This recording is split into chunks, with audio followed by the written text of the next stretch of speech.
నిర్మోహమాటంగా చెప్పగలను, నేను కాపు సామాజిక వర్గానికి చెందిన వ్యక్తి, నేను పుట్టాను దాంట్లో, నేను దాన్ని కాదనట్లేదు. నేను పవన్ కళ్యాణ్ రాగానే అందరూ నన్ను కాపు అంటారు. నేను కాపుని ఎలా అవుతానండి?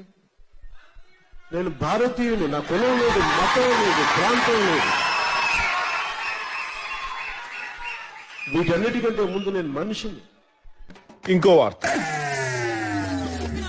రెండోది, మత ప్రస్తావన లేని మన రాజ్యాన్ని చూడాలని ఎందుకు అనుకుంటున్నానంటే, అరే నేను హిందువుని, చాలా బలమైన హిందువు నేను కూడా, అది కూడా చెప్తున్నాను మీకు. ఇంకో వార్త. ఒక కాపు ఓట్ బ్యాంక్ తీసుకుంటే ఎక్కడ ఎదుగుతాం? నిజంగా దేశ సమగ్రత గురించి ఆలోచించేవాడు కులం దగ్గర ఆగిపోతే కుల నాయకుడు అవుతాడు తప్ప దేశాన్ని కాంక్షించే దేశభక్తుడు అవ్వలేడు. సొంత కులాన్ని కూడా వెనకేసుకురావట్లా. కనీసం కుల భావనను తెచ్చుకుని బాగు చేయండి రాష్ట్రం. ఎవడు మా కులం నుంచి ముఖ్యమంత్రి అవ్వలేదు. మీరు ఓటేయండి, అవి చూపిస్తాం. తెలియక